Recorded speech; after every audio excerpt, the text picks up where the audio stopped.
Hola, buenos días. Si les parece, empezamos para respetar la puntualidad y el horario del evento.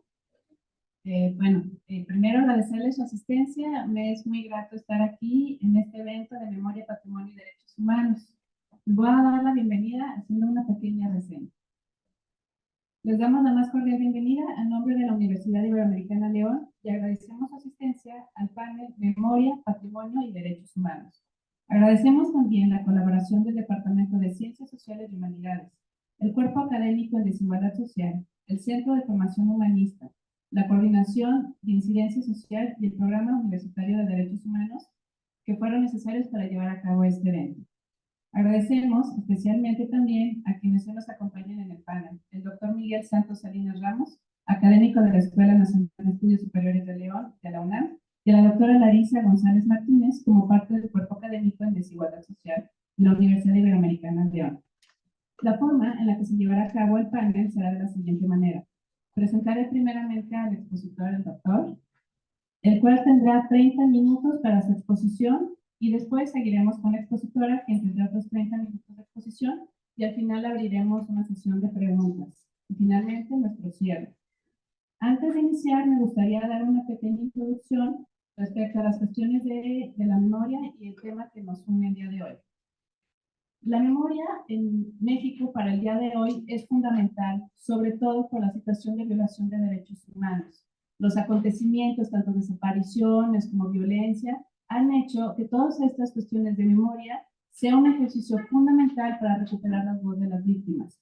Podemos hablar que la memoria, como tal, es un concepto que tiene muchos sentidos, pero sí nos ayuda a traer al presente cuestiones del pasado que son importantes resignificar. Por eso estos ejercicios nos ayudan a restituir la voz a las víctimas. Como diría Todorov en algún momento, la memoria ayuda a superar el dolor para que no supere la vida. También, hoy nos permite identificar crímenes que no han sido llamados como delitos. También nos permite darles un espacio a aquellas personas que han desaparecido y no han sido identificadas.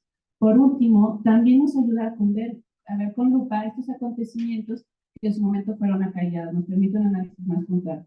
También podemos mencionar de manera muy rápida, porque eso nos lo dirán los expertos y la experta, que hay ejercicios de memoria, por ejemplo, como las cuestiones literarias, que nos ayudan en dos sentidos, los archivos que la doctora Larisa nos hablará, y también a generar un discurso a voz a aquellas personas que no se les escuchó, y también los monumentos históricos que se vuelven en un sentido una memoria colectiva. ¿Para qué nos ayudan? Pues para generar una conciencia social, un sentido político, también una forma de antimonumentos que se les ha llamado a la memoria, y también para cuestiones educativas. El tener algo que nos recuerde lo que pasó nos ayuda a resignificar desde las academias a los estudiantes estas cuestiones. Lo que sí es fundamental, y lo abordarán con más tranquilidad ellos y ellas, será que es importante siempre dar voz a las víctimas. La memoria tiene que ser construida por todas y todos en nuestro México. Así que sin más preámbulo voy a presentar al doctor Miguel Santos Salinas Ramos. Es licenciado en Historia por la Universidad de Guanajuato y doctor en Humanidades por el Colegio de Michoacán. Fue candidato a investigador nacional del Sistema Nacional de Investigaciones en el periodo 2018-2020. Es autor del libro Entre la Historia y la Tradición, la fiesta de San Miguel Arcángel en San Felipe, Guanajuato. Ha escrito capítulos y artículos sobre la historia y patrimonio del norte de Guanajuato, entre los que encontramos Conservando la Memoria, los exvotos del Santuario de San Miguel Arcángel en San Felipe, Guanajuato.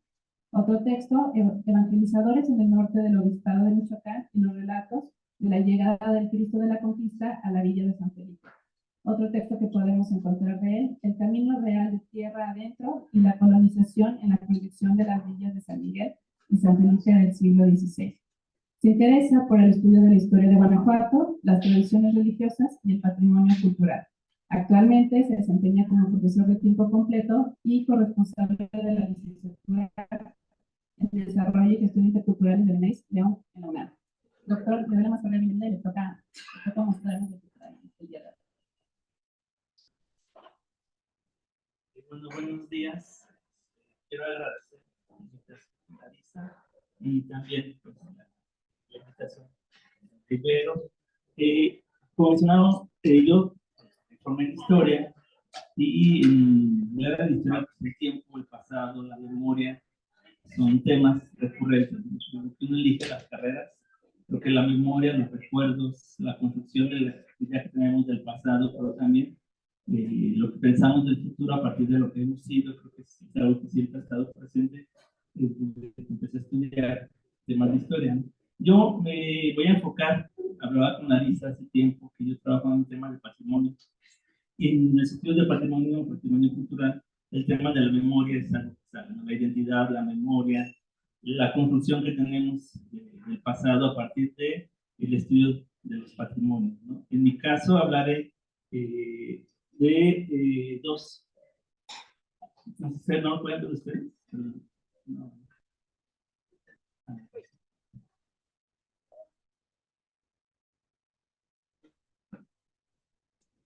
Bueno, yo le comentaba a Larisa, realmente yo estoy trabajando el tema de los alfareros, artesanos en general, eh, como patrimonio cultural, las políticas culturales y el tema de la memoria, que no es un tema que yo abordo tanto, pero es un tema que sale en las entrevistas. Los patrimonios pues, tienen una connotación, un vínculo con lo histórico, con el pasado, con la memoria, con la construcción de una identidad a partir de la historia y de la herencia que se van dando de estos patrimonios. La que sigue. Bueno, yo estaba estudiando el tema de los paredes y de reboceros. Tengo apenas un par de años con este tema.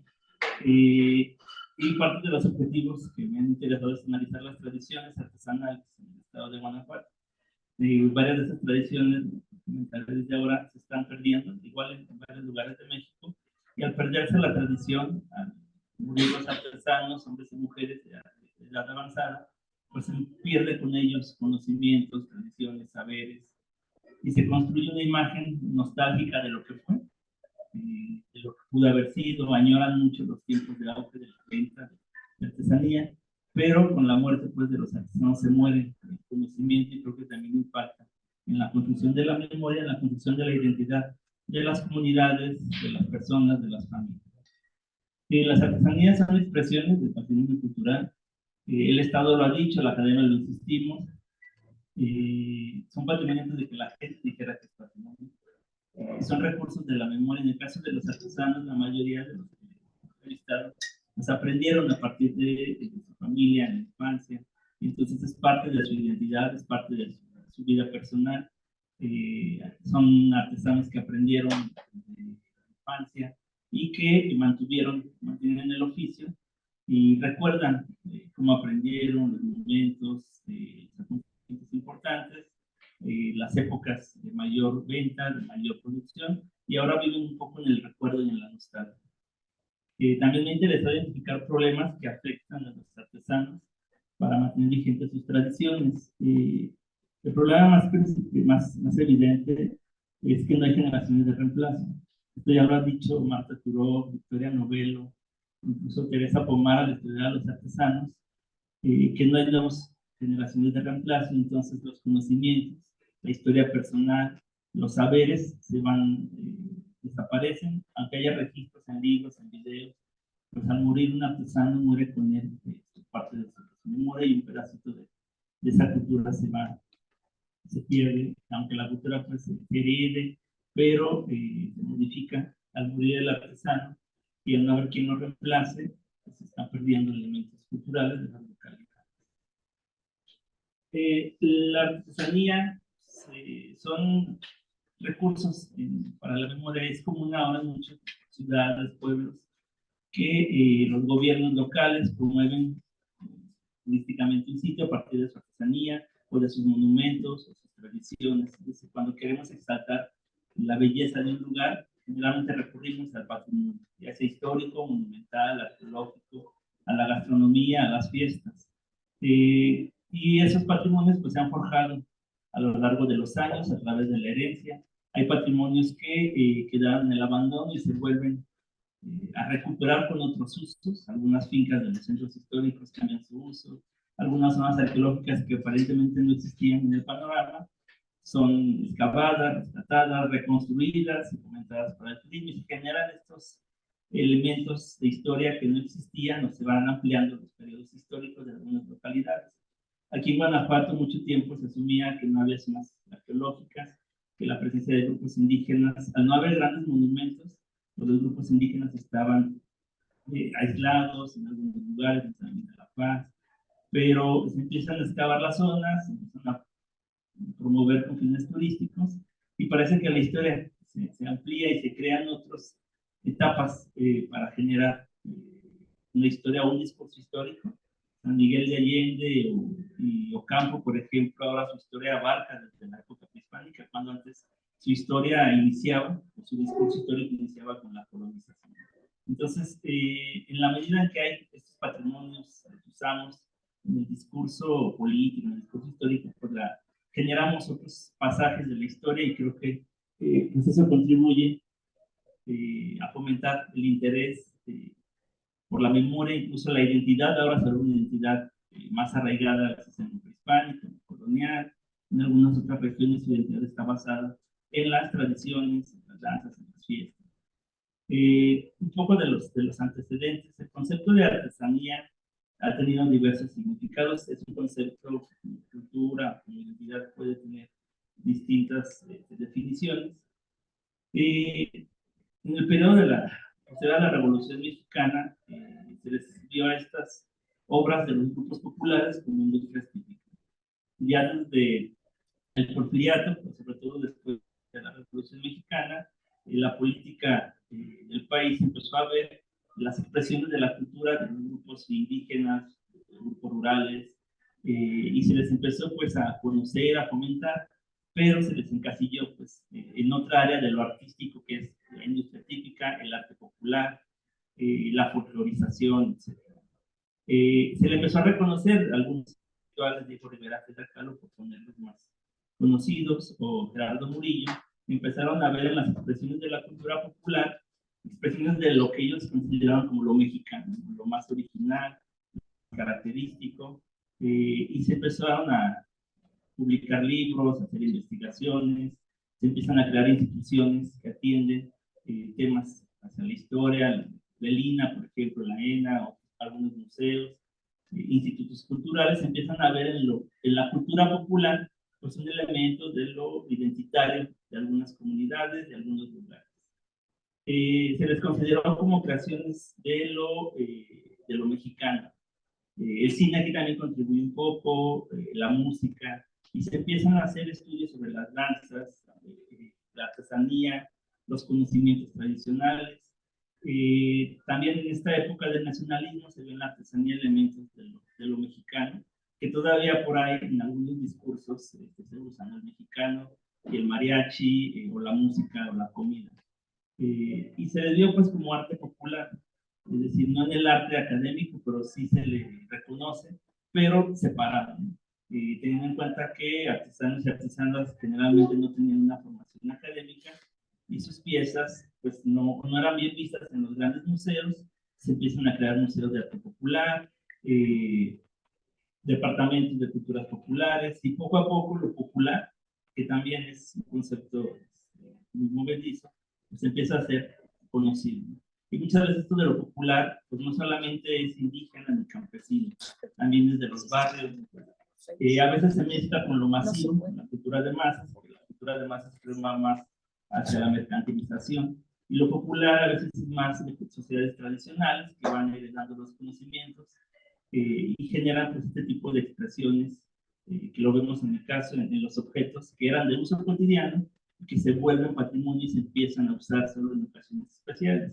A veces el rebozo, a veces las ollitas de barro, a veces otros objetos que ya existían en la cocina, en la casa, pero el mismo Estado, la academia, los vuelve, los valores, los vuelve objetos de aprecio y de uso en ocasiones especiales.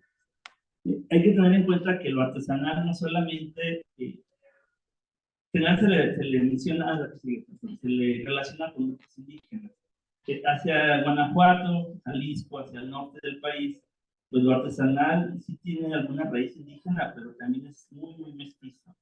En Guanajuato hay una variedad de artesanías que no son tan espectaculares desde un punto de vista como las de Oaxaca o Chiapas, pero hay una variedad que va desde artesanía en madera, en metal, en cera, textiles, barro, cartón, orfebrería. Es decir, hay una diversidad de artesanías que tienen más un origen mestizo que un origen indígena. La llegada de los españoles, aliados, la llegada de mulatas y demás población a Guanajuato, pues generó una serie de actividades económicas, como por ejemplo la talabartería o el tallado de madera, o ya en el siglo XIX y siglo XX, los trabajos hechos en papel, que muestran pues que los artesanos y artesanas de Guanajuato no hundan sus raíces en un pasado indígena, no se vinculan con grupos indígenas, no reivindican su identidad a partir de lo indígena, son artesanos más en zonas urbanas, en Celaya, por ejemplo, en León, algunos en zonas que están viviendo un proceso de urbanización, en San Luis de la Paz.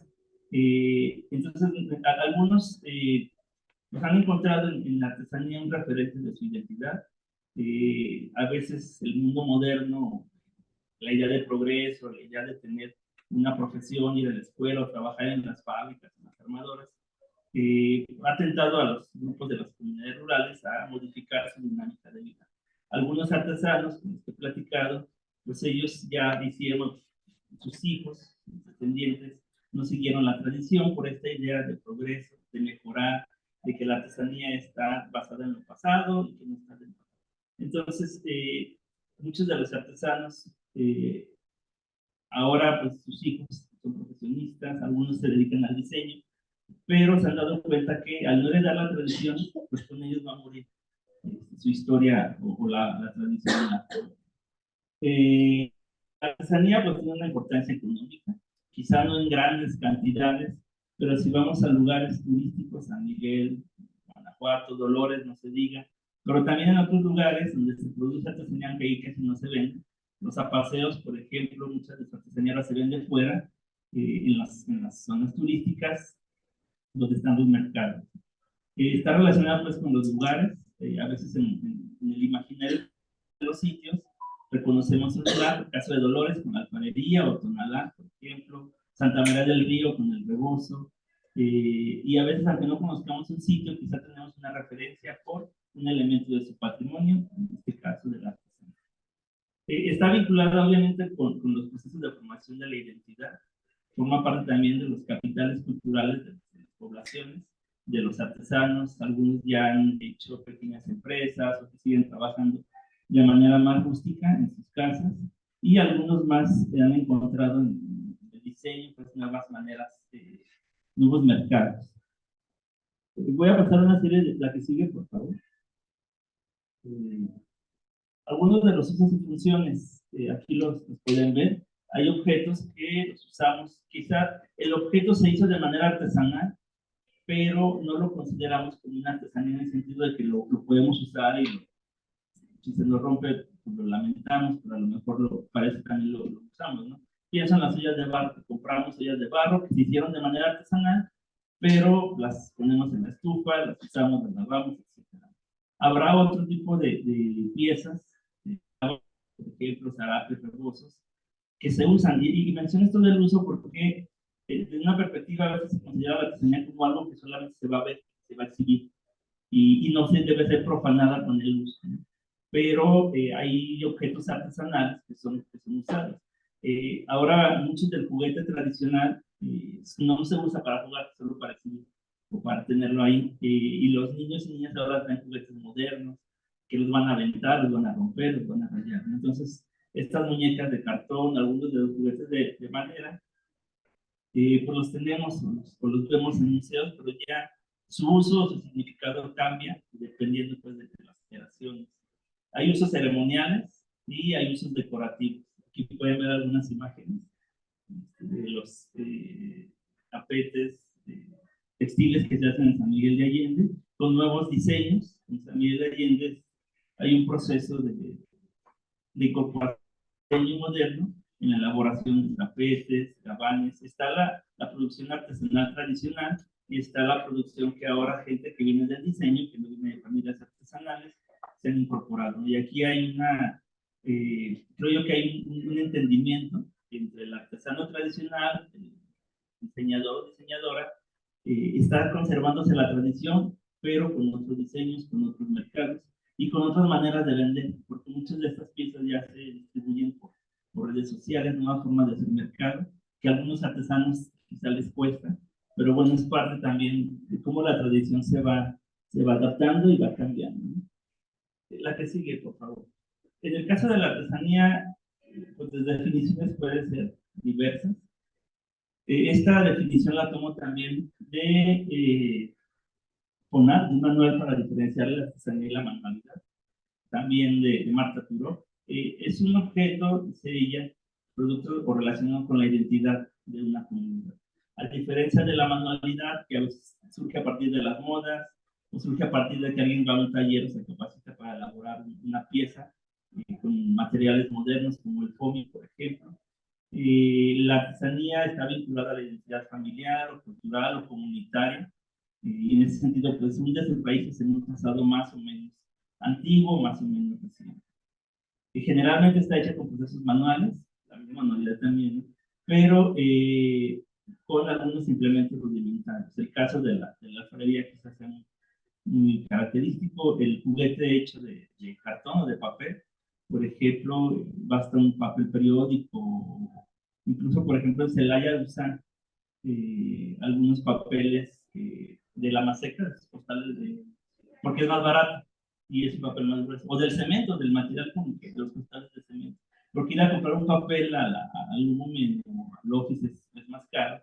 Entonces a veces son objetos resultado de un proceso de industrialización, pero usados de manera rudimentaria. Obviamente hay otros artesanos, los que trabajan la piedra, la cantera, utilizan cortadoras eléctricas, sierras, para agilizar o facilitar el trabajo, pero está un poco entre las herramientas modernas o los procesos manuales. Generalmente la artesanía se entiende como algo un poco industrializado, no hecho en serie, aunque hay objetos hechos de manera artesanal que son similares.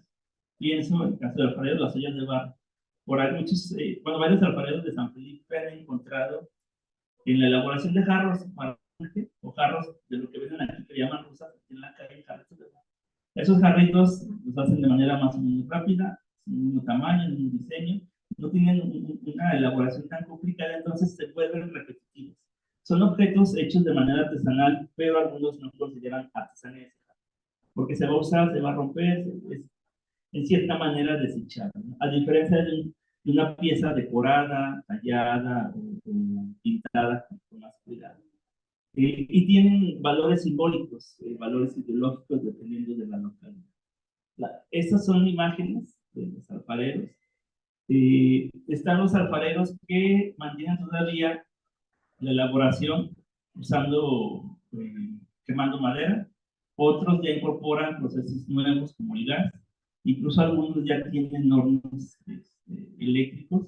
Pero, y eso nos muestra pues, que la tradición se adapta, se mantiene, se adapta. A veces hay resistencias, a veces hay cambios, dependiendo también de la capacidad del artesano, de la voluntad que tenga. En algunos casos incluso está vinculado a intereses políticos que reciben apoyos por parte del municipio. Estas piezas, vemos, estas piezas de abajo son para los mezcales en San Luis de la Paz. Otras son piezas de exhibición, la que ven arriba a la derecha. Estas que están aquí abajo, esas son hechas en horno de cantera. Cada artesano tiene pues, un conocimiento histórico a partir de la experiencia, a partir de lo que aprendió. Y les digo, algunos sí se adaptan a nuevas maneras, a nuevos materiales. Algunos artesanos en San Felipe, para mantener la tradición y mantener sus ingresos, han dejado de hacer piezas de decoración y hacen macetas. Estas macetas que ven en la parte de abajo, de este lado, es como hacer una pizza, el barro, lo ponen en el molde, lo presionan y lo meten al horno.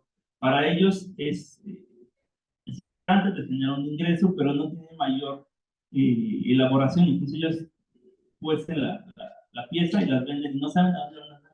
Ellos no participan en la decoración y estas piezas les van a dar aquí a León, a San Luis Potosí, venden mucho hacia el norte. Entonces ellos también ya distinguen las piezas del concurso, las piezas con menos valor, pero bueno, son finalmente resultados de procesos históricos y de aprendizaje. Un problema que yo veo pues es que los artesanos en San Felipe son gente de mayor edad, ya 50, 70 años, y hablando con ellos, buscando pues los orígenes de su tradición, la mayoría aprendió en la infancia, y recuerdan mucho los momentos en que vendían. Y aquí creo que la memoria es muy importante porque su oficio los mantiene activos. ¿Recuerdan cuando llegaba el tren a San Felipe y mandaban piezas a México o al área, por ejemplo? Se iban a vender a las ferias, había menos plástico. Es que ahora todo es plástico y antes vendíamos más. ¿Se acuerdan de épocas importantes? La señora que está en medio, por ejemplo, ya iba como por a vender a las ferias.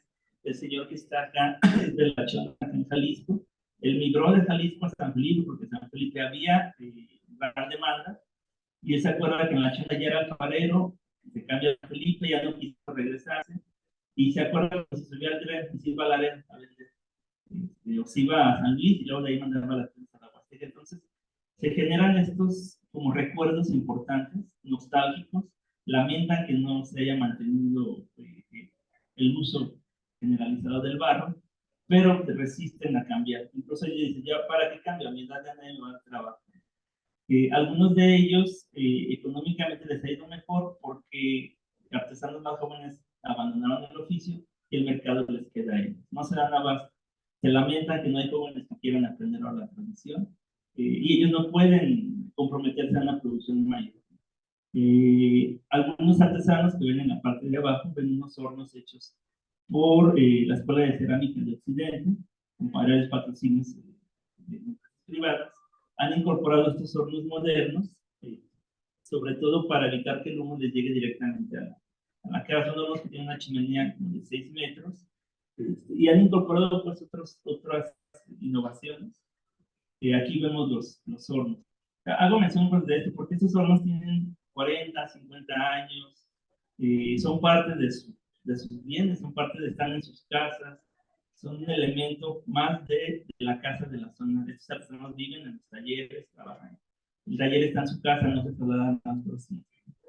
El caso de los reboceros, también el rebozo como un elemento importante de esta imagen de lo mexicano, particularmente de la mujer. Estaba haciendo algunas visitas a la zona de Yuriria, acá en Moroleón. A veces habla mucho que Moroleón era el gato rebocero, pero vas y ves ropa, no ves rebozos, ves marcas y ya incluso hay mucha venta de ropa de Asia, ves las etiquetas, incluso hay personas que están de la India vendiendo ahí mismo. Y estas redes de mercado, pues ya no sabes de dónde viene la pieza, puede decir hecho pero la compré en la feria, la compré en Moroleón, la compré. Y ahí también, pues Moroleón se volvió una zona, Moroleón se volvió una zona de compra-venta de ropa. Los reboceros fueron perdiendo también el oficio. Las nuevas modas, vestir esta idea de vestirse de forma moderna, de la vestimenta, los prejuicios que había sobre el uso del rebozo, el guarache, el sombrero, y esa idea de vestirse de manera moderna hizo que el rebozo se fuera perdiendo y quedando solamente como uso en algunas ocasiones. En las ciudades ha ido perdiendo el uso diario del rebozo. Se conservan las comunidades rurales, aquí en León lo podemos ver en Duarte, en Utates, en estas zonas, en la gente mayor, que el rebozo es importante. A veces son rebozos ya, no son chalinas, pero si observamos a las personas mayores en la soledad, aquí en el mercado, la gente que viene de los ranchos, trae sus rebozos, y el rebozo es parte de su identidad, es parte de su costumbre, se tapan del sol, se cobijan del frío. Las jóvenes, las muchachas jóvenes querían cada tipo de chamarras, de suéter. Los reboceros, pues, de Uriangato, Moroleón y Yuriria también quedan pocos. En Yuriria, lo que pude ver que el último rebocero, este señor que vemos acá, es el último rebocero de Yuriria, y pues él va a morir siendo rebocero. Sus hermanos no quisieron el oficio, migraron algunos. Y él recuerda también las épocas de auge, cuando venían de la Ciudad de México a comprar rebozo, cuando mandaban a Guadalajara, cuando compraban con Zamora, con La Piedad, incluso con León. Cuando León se abandonó el rebozo, varios de los telares los vendieron en La Piedad y algunos reboceros se fueron a La Piedad. En La Piedad también ya está acabándose la tradición, pero pues hay una resistencia, digamos, cultural y hay mercados a veces fuera de los lugares de producción. También en el rebozo elementos modernos, hay rebozos ya hechos en telar mecánico, que algunos le llaman vinchalinas, y hay pues esta ida entre lo tradicional, antiguo, lo moderno, nuevas formas pues, de producción.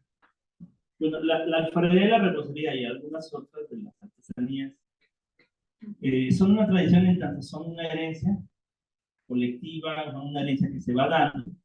El origen a veces se pierde en el tiempo, hablando de la alfarería, por ejemplo, en el caso del rebozo, pues, la tradición textil de la época prehispánica, más la tradición que trajeron los españoles, más las nuevas formas de diseño, los nuevos materiales, pues hacen que la tradición cambie, continúe. Para hacer tradición, tiene que ir cambiando, se mantiene, desaparece, a veces se extiende la tradición. Hay lugares como Santa María del Río que se retoma una tradición, ahí hay un impulso de estatal, hay inversión. Hay lugares como León que la tradición del rebozo se acabó y se pierden elementos. Hay gente que León dice que no sabe qué era rebocero. Antes de ser curtidor, zapatero era rebocero, era lechuguero.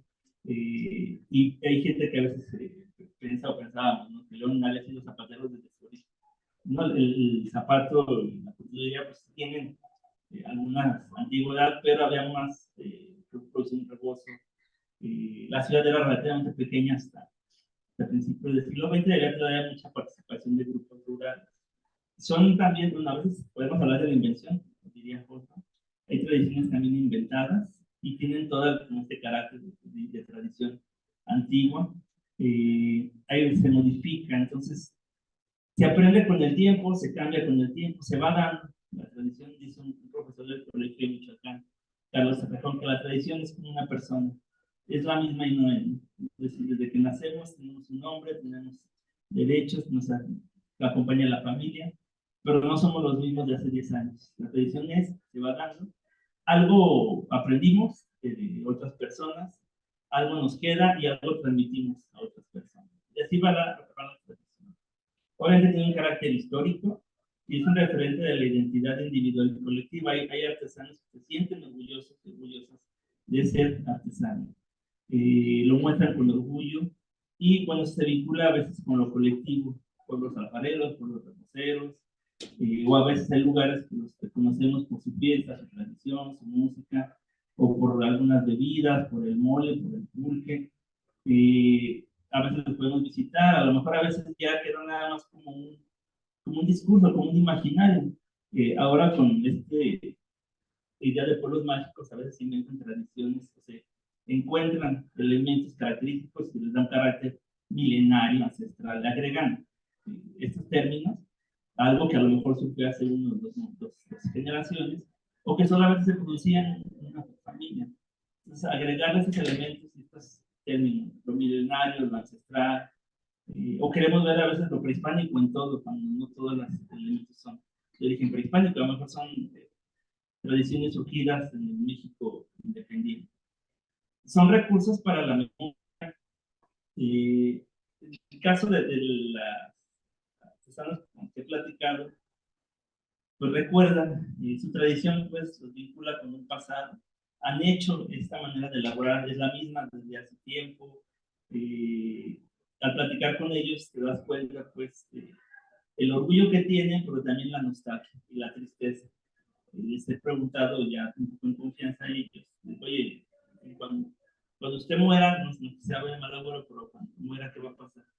Y uno se dice, no, pues que nunca lo he pensado. ¿Qué va a hacer? ¿Quién va a seguir? Y dice, no, pues se va a acabar esto. O sea, yo soy el último artesano de la familia, soy el último que va a quedar y se pierde. Le decía a los reboceros, a la Yuriria, ¿qué va a pasar cuando usted muera? No, pues para la leña, de un telar de 1860, 70. ¿Qué va a pasar? Se va a morir. Y esto, pues, para la leña. Y hay una especie de pesimismo también. Eso pasó en León, 50, 60, 70. Sigue pasando en otros lugares. Creo que si se muere el artesano y no se transmite la tradición, no se transmite, no es una calca, ¿no? Los nuevos artesanos tienen otros conocimientos y capacidades, pero se pierde el conocimiento, se pierde la tradición, se pierde la memoria, creo que ahí se disminuye un poco, por así decirlo, creo que se empobrece este aspecto de la cultura. La artesanía pues también fomenta la actividad social, se aprende en familia, se aprende en la casa, se aprende en la comunidad, fomenta la actividad social, en tanto algunos artesanos hacen cooperativas, a veces funcionan, a veces no. En algunos casos, el artesano de Yuriria le vende al artesano de Uriangato, quien es el que lo puede mercantilizar. Y a veces le compran un estampado ahí con la cara de Piracal o de algún colibrí o de alguna flor. Y la van y lo venden en Chiapas le agregan otra cosa y lo venden como rebozo. En Chiapas, hasta donde yo sé, no se hace rebozo, ¿no? O sea, el mercado, a veces llegan rebozos de Tenancingo. Aquí en La Soledad, el mercado de La Soledad, preguntemos a los locales, son dos, si no me equivoco. ¿De dónde viene el rebozo? A veces sí saben, a veces no. El empuntado es también muy, muy valioso. Ahí en el empuntado, ahí pues las mujeres dejaron ahí sus dedos, su vista. El rebozo generalmente lo hacen, aparte del rebozo, la tela lo hacen varones, pero el empuntado es una aportación y ahí los diseños, y creo que ahí también hay mucho por explorar en la parte del empuntado. Todavía quedan algunas mujeres que fueron empuntadoras aquí en León y creo que ahí hay elementos que se pueden encontrar. Será difícil que se recupere la tradición rebocera, pero creo que podemos tener registro y recuerdos de lo que fue, de lo que ya no siguió, pero pues nos permite, creo, incrementar nuestro conocimiento de lo histórico, ¿no? Y en esta ciudad que crece rápidamente, pues todas están esas tradiciones por ahí en las personas, en sus tradiciones. La que sigue, por favor. Bueno, es solo un ejemplo de este libro que publicó Gerardo Murillo. Él menciona a la alfarería de San Felipe y le llama la atención, ¿no?, que trae la alfarería desde San Felipe hasta la Merced. Y viendo las fotos del libro, comparándolas con las que hace este señor, se llama José Espinosa, pero le escriban el pajarito, son las mismas piezas de esos 100 años, es la misma manera de trabajar, es la misma forma de trabajar. Yo le pregunté, a ver, ¿por qué no usa gas? Es más caro, no me sirve, siempre he trabajado así, ¿por qué voy a cambiar? Así aprendí y así voy a aprender. Y así se la ha pasado el trabajo. Bueno, la artesanía tiene un carácter histórico, se relaciona al artesano y al consumidor con el pasado. Muchas veces si compramos una pieza que tiene una carga histórica, que tiene ya un pasado detrás. El proceso de elaboración se forja, en el proceso de elaboración de lo artesanal se forja la identidad y se crean memorias en común. Alfareros y reboceros. Bueno, les decía, la artesanía tiene un carácter histórico. En el proceso de elaboración se forja la identidad, como en otros oficios, en otras profesiones. Pero se crean memorias a veces en común entre los artesanos, comparten problemáticas, comparten materiales, comparten enseñanzas. El abandono de la tradición, en el caso de varias ramas artesanales, está la pérdida de la tradición. Allá no hay generaciones de reemplazo. Por varios factores, aquí no los usan. Pero seguridad social. Generalmente hablamos de la artesanía, la exaltamos, decimos qué bonito, pero no vemos las condiciones sociales en las que se elabora esa artesanía. A veces la artesanía nos llega de otros lugares, pasó ya por 3, 4 manos, pero una problemática es la condición social de las familias artesanas. Muchos no tienen, en el caso de San Felipe, no tienen servicios seguro social, hablar de prestaciones, pues no, ellos mismos son sus propios patrones. Hay migración a Estados Unidos, migración a otras ciudades. Los apoyos del gobierno son paliativos, es decir, no se está trabajando en generar nuevos artesanos o artesanas. Generalmente se les dan premios, un diploma.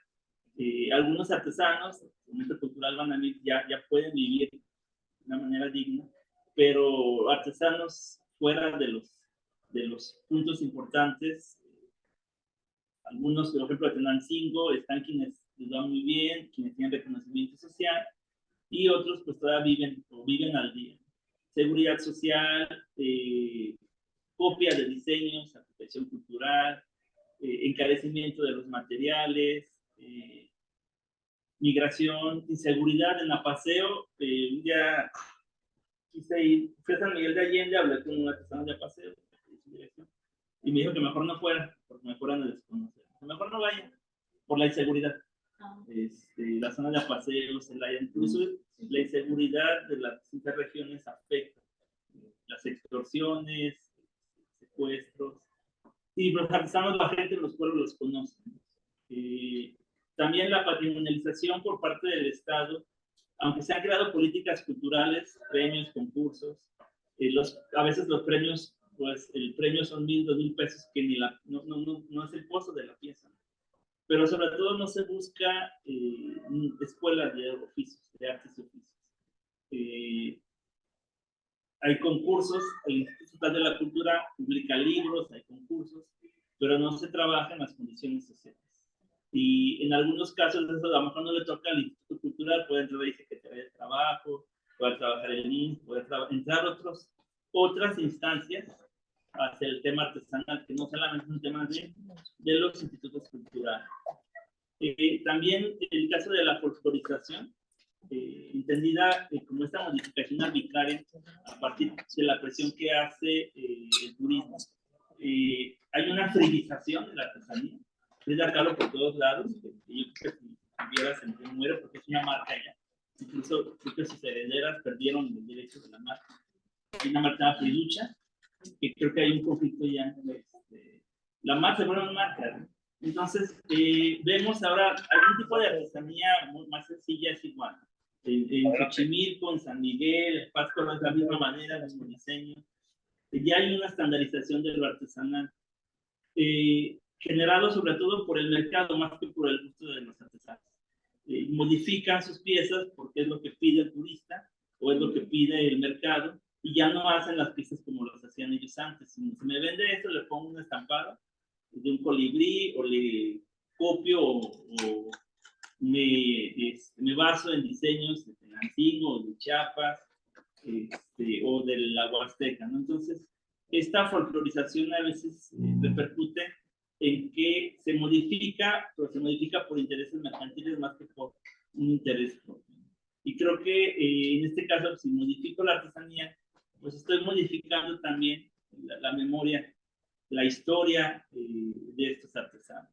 El caso, por ejemplo, del turismo tiene muchas ventajas, pero también el gusto del turista. El turista que compra, a veces solamente compra recuerdos y quiere regatear la artesanía pensando que está hecha en China. Y a veces el turista, pues, la presión que ejerce hace que el artesano mejor termine vendiendo recuerdos. Es parte, pues, de cómo va cambiando la tradición. Cambia, permanece, se adapta.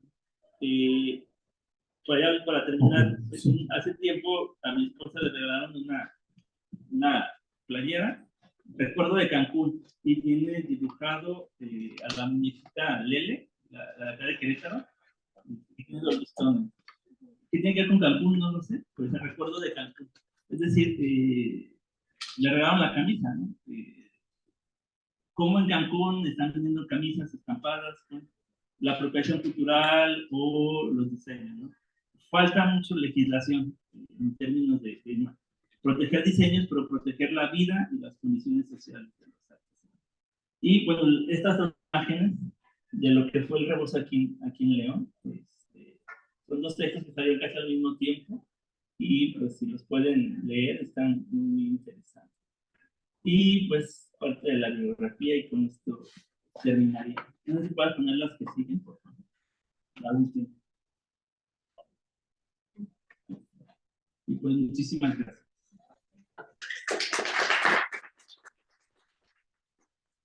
Gracias, doctor Salinas. Yo quisiera enfatizar la importancia del discurso o la narrativa histórica para la construcción de la identidad. Esta parte que me llama mucho la atención, en cómo hacer un reconocimiento de ciertos lugares, de ciertas identidades, reconstruye nuestro pasado.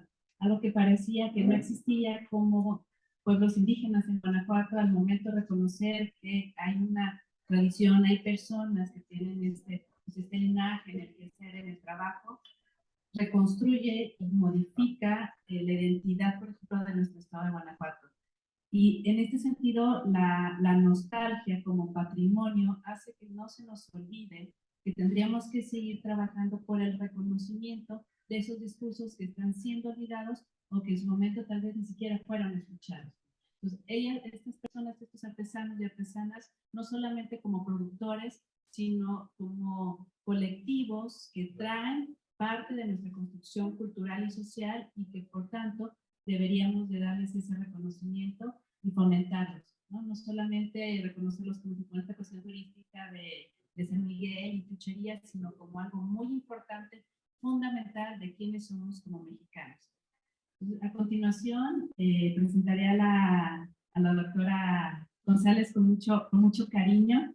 La doctora Larisa González Martínez, licenciada y doctora en Historia por la Universidad de Guanajuato, maestra en Ciencias de la Información por la Universidad Virtual del TEC de Monterrey, asesora virtual de la Universidad Virtual del Estado de Guanajuato y candidata a investigadora nacional por el Sistema Nacional de Investigadores SNI.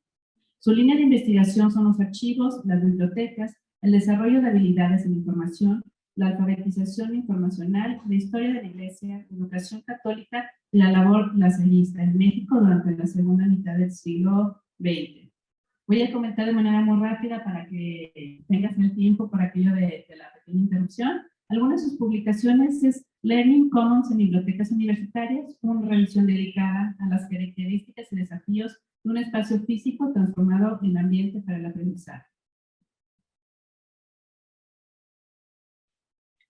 También encontramos como la reescritura de la historia, la Administración Central lasallista como una guía para estudiar el periodo preconciliar de 1966-1989.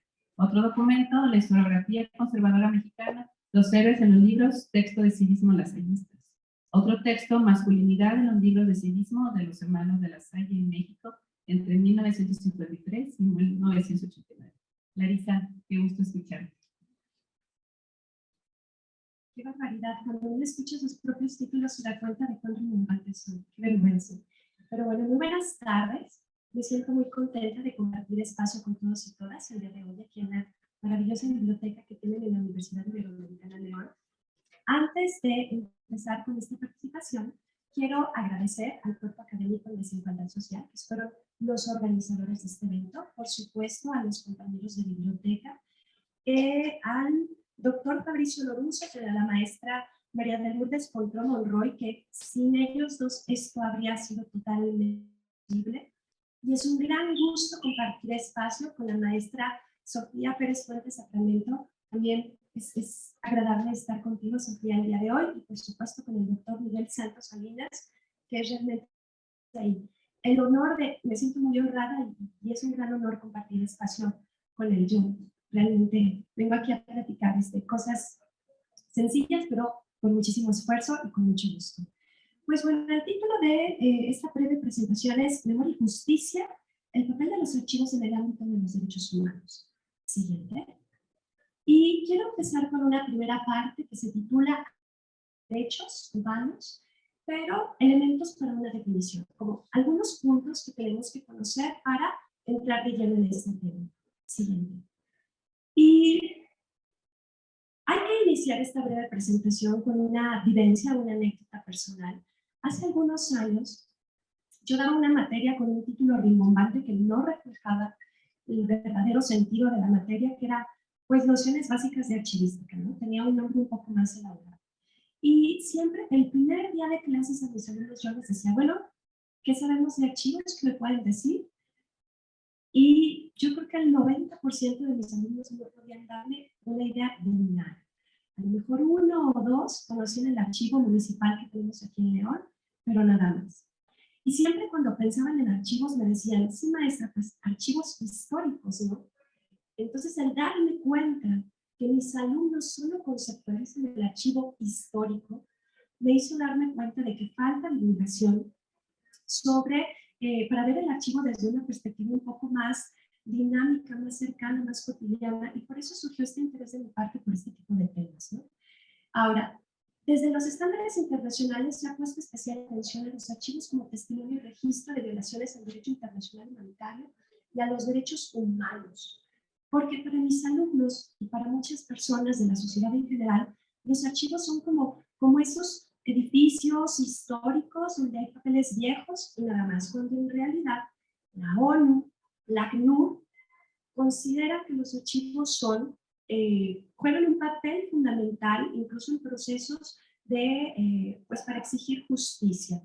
Y por eso, instituciones dedicadas, por ejemplo, a las bibliotecas y los archivos, como la IFLA, la American Library Association, que no hay que perderles la pista, o el Consejo Internacional de Archivos, tienen capítulos especiales de derechos humanos donde vinculan su trabajo con este tipo de procesos. Siguiente. Ahora, ¿cuáles son estas pequeñas definiciones que tenemos que dejar en claro? Primero, ¿qué es un documento de archivo? Porque, nuevamente, conceptualizamos el documento de archivo como el papel nada más. Pero la realidad es que un documento de archivo son materiales y documentos independientemente del tipo físico producidos o recibidos por una institución u organización en el ejercicio de sus funciones o en cumplimiento de sus obligaciones legales. Por eso, hay archivos de la palabra, archivos sonoros, hay fototecas, es decir, hay una enorme cantidad de documentos. Y cuando yo estoy hablando en esta presentación, al decir documento, es una pieza de información en cualquier soporte, de verdad hasta un video, pues hay diferentes repositorios para esto, ¿no? Y quiero hacer esta aclaración porque cuando hablamos de la justicia, con el papel, y estoy adelantando algo que voy a decir más adelante de la evidencia, pues no hay que conceptualizar a los archivos solo como depositarios de documentos en papel. Es más amplio esto. ¿Y qué es un archivo? Bueno, pues los documentos de valor duradero, permanente, y la institución que gestiona, custodia, preserva, investiga, etc. Me gustaría invitarlos a que vean los archivos no solo como estos sitios para ir a consultar.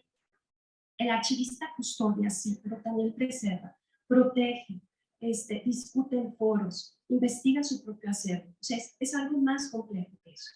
Siguiente. Ahora, ya que vimos qué son los documentos o a qué me refiero con documentos, confieso que hace un año estaba tomando un curso virtual maravilloso del Archivo General de la Nación de Colombia. Colombia es un país que ha tenido procesos sociales muy dolorosos, vinculados a la guerrilla, vinculados al narcotráfico, y por esa razón, desde mi perspectiva, Brasil, Argentina y Colombia son los países en América Latina que van como en la punta de lanza de las discusiones archivísticas relacionadas en materia de derechos humanos. Y en Colombia nos dieron este diagrama, no es mío, por eso lo he citado, sobre los contextos bajo los cuales se produce esta información, estos documentos. Se los leo muy rápidamente. Por las graves violaciones de los derechos humanos y las acciones institucionales derivadas de la denuncia de las violaciones de los derechos humanos, los documentos también se generan por el contexto local, regional o nacional de desarrollo del conflicto armado interno y sus impactos diferenciados en la población. También los documentos se generan y esto es importante porque generalmente cuando pensamos en derechos humanos y sus violaciones pensamos en las víctimas, pero nuestro trabajo en materia de archivos no está completo si no pensamos en los perpetradores de estas violaciones a los derechos humanos que generan esta documentación. Entonces, por eso en Colombia lo ponen muy claro. Los perpetradores de las violaciones a los derechos humanos, a estos infractores, sí, ellos generan documentos, no solo las víctimas. Y esto es importante por cosas que vamos a ver más adelante.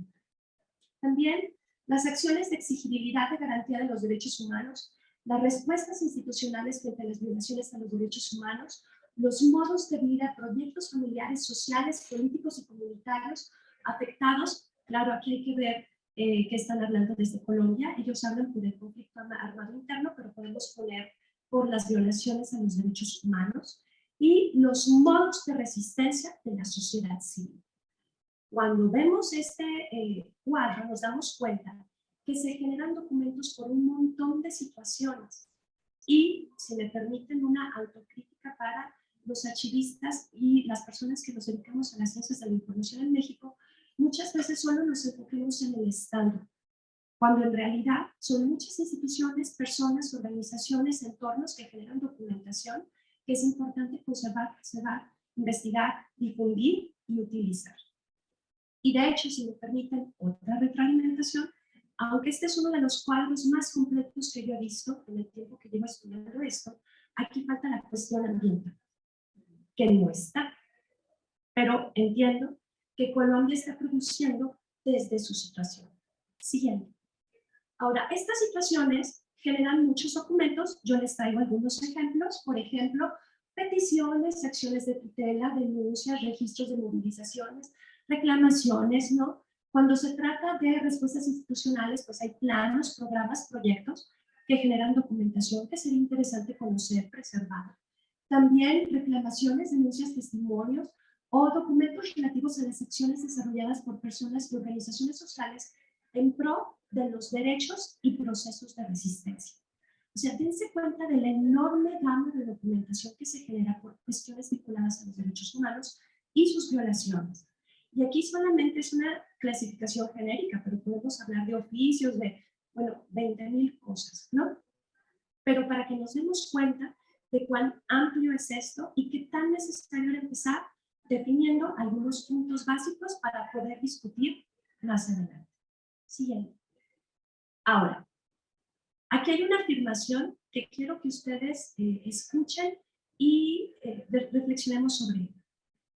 La condición de víctima requiere de acreditación documental. Quiero ofrecerles una disculpa. No soy abogada, probablemente voy a decir una barbaridad. Aquí Sofía me va a corregir, pero es la famosísima evidencia. Para acreditar que yo fui violentada en mis derechos, tengo que demostrarlo de muchas maneras. Y eso evidentemente genera documentos. Así de simple es. Pero ¿qué cosas se desprenden de una afirmación tan elemental y necesaria como esta? Bueno, pues que los archivos son cruciales para el ejercicio de los derechos individuales y para la justicia. Por eso, muchas veces me siento predicando en el desierto porque los archivos son importantes, los archivos son importantes. ¿Quieres exigir justicia? Necesitas evidencia. Y esto como que no tiene el eco. Realmente la gente sigue pensando en archivos históricos, en documentos como la copia original de la Constitución, cosas que nos dan orgullo y no ven esta parte tan pragmática de la administración documental. Ahora, claro, esto implica conocer la verdad acerca de las circunstancias en las que se vulneraron derechos individuales y colectivos. Para eso se necesita documentación y también implica saber acerca de la suerte de las víctimas en caso de fallecimiento, desaparición, etc. Para eso necesitas documentación.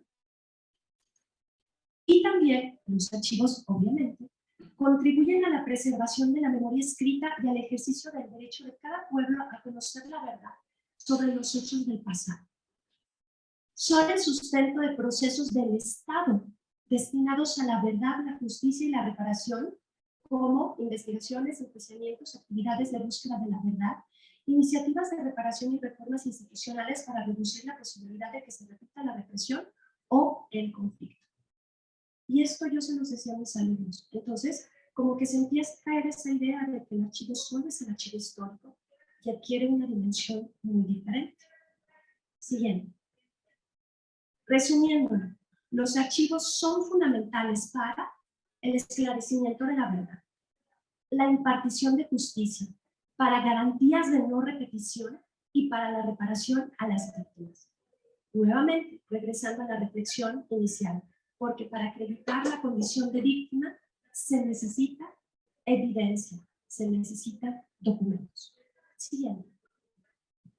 Por eso, no me sorprende que haya frases como estas tan maravillosas, bueno, fragmentos como este de un artículo muy bueno de Giraldo Lopera, de que el archivo es lugar y objeto simbólico de la memoria fundamental dentro de los procesos de búsqueda de justicia, de lucha contra la incredulidad y la voluntad de olvidar.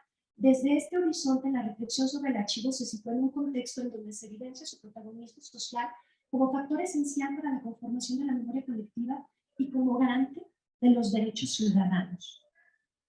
No solo son edificios con papeles viejos. Hay mucho más. Siguiente, por favor. Vamos a pasar ya después de este fundamento de cosas que tenemos que pensar para ver la cuestión de los derechos humanos en los archivos como nociones básicas, a otro apartado que yo llamé la disputa frente al poder, el silencio y la complicidad. Siguiente. Ahora, ¿qué nos dice la teoría? Y en esto retomo al Consejo Internacional de Archivos, al Archivo General de la Nación de Colombia, lo que dice la ACNUR, etcétera, etcétera. Yo les quiero que sea muy sencillo. Que los documentos de archivo son importantes para fines de los derechos humanos y, evidentemente, si los vemos desde diversas perspectivas. Por ejemplo, cuando son generados por el Estado, por órganos intergubernamentales internacionales, por entidades del sector privado, esto es bien importante, por particulares y organizaciones no gubernamentales o ONGs. Dense cuenta cuántas instituciones pueden estar involucradas con los archivos y los derechos humanos. Y generalmente cuando yo escucho cuestiones sobre memoria y etcétera, y no hay a lo mejor entre los panelistas o un archivista, solo nos enfocamos en el Estado. Y en realidad los actores a los que incluso debemos exigir cuentas son mucho más. Y quiero sí hacer la señalización de las entidades del sector privado por algo que vamos a ver más adelante. Siguiente. Ahora, todas estas instituciones, organismos, organizaciones, como le quieran llamar, sujetos obligados, dicen en el Archivo General de la Nación, pero en México, poseen y gestionan sus propios documentos de archivo. Porque, recordando lo que vimos en la definición, estos documentos se generan como resultado de las actividades cotidianas. Seguramente esta universidad tiene un archivo, los contratos de los maestros, copias de las calificaciones, etcétera, etcétera. Quién sabe, bueno, esperemos que se gestione adecuadamente, pero ciertamente esa papelería debe existir. Se genera todos los días. Y todos los entes que vimos anteriormente generan papelería todos los días. También, esto es muy importante, controlan el acceso a sus archivos. Entonces el problema se hace dantesco porque no solo hay que exigirle cuentas al Estado. A mí me gustaría saber qué hace la Coca-Cola con sus archivos. ¿Qué hace la Leche León con sus archivos? O el Centro de Derechos Humanos Miguel Agustín con sus archivos. Eso es muy importante. Además, perdón, ¿me puedes regresar? ¿Puedes ponerlo por ahí? Gracias. Mantienen sus archivos, bien o mal no lo sabemos, esperemos que bien, y deciden qué hacen con ellos. Y digo qué hacen con ellos porque los pueden destruir, quemar, tirar, preservar, no lo sé. Siguiente. Vamos a hablar del Estado, que es lo primero que se nos viene a la cabeza cuando pensamos en memoria y derechos humanos. De acuerdo con el conjunto de principios actualizados para la protección y promoción de los derechos humanos mediante la lucha contra la impunidad, ojo, este es un documento de la ACNUR. El Estado tiene un derecho, existe un derecho inalienable a la verdad y el Estado debería garantizar eso. Hay un deber de recordar, por supuesto, y para ello se debe conservar, adoptando medidas adecuadas en aras del deber de recordar que incumbe al Estado para preservar los archivos y otras pruebas relativas a violaciones de los derechos humanos y del derecho humanitario. Para el cumplimiento de estas disposiciones se deberán adoptar medidas técnicas y sanciones penales para impedir la sustracción, destrucción, disimulación o falsificación de los archivos. El documento extenso es fascinante, les invito a que lo lean, es de la ACNUR. Y finalmente, se debe facilitar la consulta de archivos, incluso en interés de la investigación histórica. Esto es muy importante. ¿Qué significa? Que si bien los necesitamos para procesos de justicia, bueno, también hay que continuar investigando y divulgando porque tenemos un deber de recordar. Siguiente, por favor.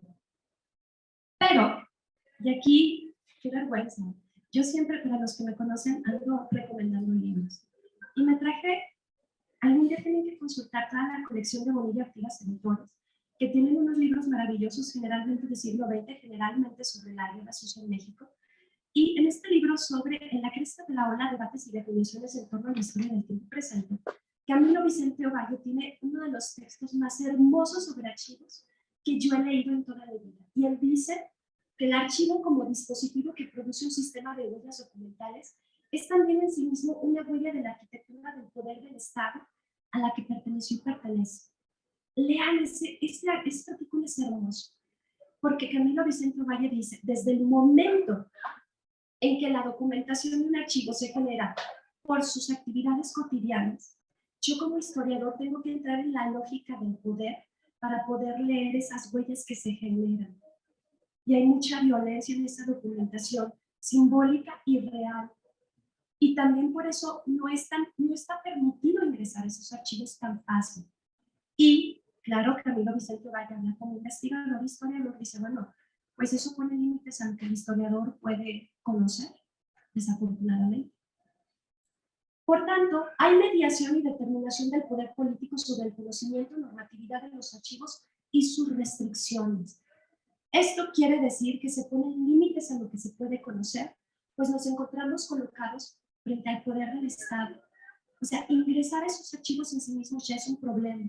Y cuando logramos hacerlo como él, pues algunos vienen testados y no podemos ver toda la información, o ya están expurgados, ya les quitaron documentación, o sea, es un problema. Y tenemos que encontrar mecanismos legales para evitar esto. Pero además, dicho de otra forma, hay un campo de lo posible para el conocimiento y la justicia, el cual está determinado por las relaciones de poder. Yo conservo, yo decido quién accede, yo decido qué se hace. Por lo que vimos hace dos diapositivas previas. Estas instituciones deciden qué hacer. Necesitamos realmente, y no soy abogada, no voy a decir una realidad, pero trabajar realmente en mecanismos legales que nos permiten acceder, preservar. Y no permitir que el Estado olvide su deber de recordar. Y que él es el principal garante de la memoria. Y por supuesto de la conservación, preservación y acceso de archivos. Sí. Ahora, si ustedes recuerdan, yo les había dicho que no debíamos olvidar a las entidades del sector privado. Voy a tratar de decir esto, explicarlo de una manera sencilla. Desafortunadamente, en América Latina, por ejemplo, y de hecho hay otro libro muy bueno de Bonilla Artigas, editores de Eugenia y Montaño, que habla sobre cómo el movimiento del 68 es un movimiento que triunfó en la memoria, más o menos así es el título, no recuerdo exactamente el título, y habla de que, bueno, sí es muy importante hablar del 68, pero pues ya tenemos también que historizar a esos movimientos que han luchado por la memoria y por el conocimiento de la verdad. Todos esos comités de justicia ya merecen en sí mismos una historia. Cuando vemos este tipo de procesos, la guerra social en México, lo que pasó en Argentina, las dictaduras del siglo XX, cuando yo he asistido virtual y presencialmente a foros de archivos, memoria y justicia, que no han considerado archivistas, bibliotecarios o especialistas en ciencias de la información dentro de sus panelistas de expertos, solo se enfocan en estos procesos políticos e incluso en procesos sociales muy dolorosos, como la desaparición por cuestiones políticas, por ejemplo. Por eso los invito a consultar a los expertos. Y el Consejo Internacional de Archivos ha publicado un montón de documentos sobre medio ambiente y el papel de los archivos. Por eso les decía hace unas hace unos minutos previos, que incluso el cuadro de Colombia, aunque es uno de los más completos que yo conozco, no considera la cuestión ambiental. Y la cuestión ambiental también permite la violación de derechos humanos y genera documentación. A mí se me viene un caso que acaba de salir en las noticias, Exxon.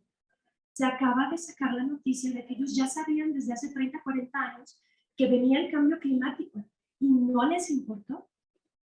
Eso se ha sabido ahora porque se ha accedido a documentación, a testimonios.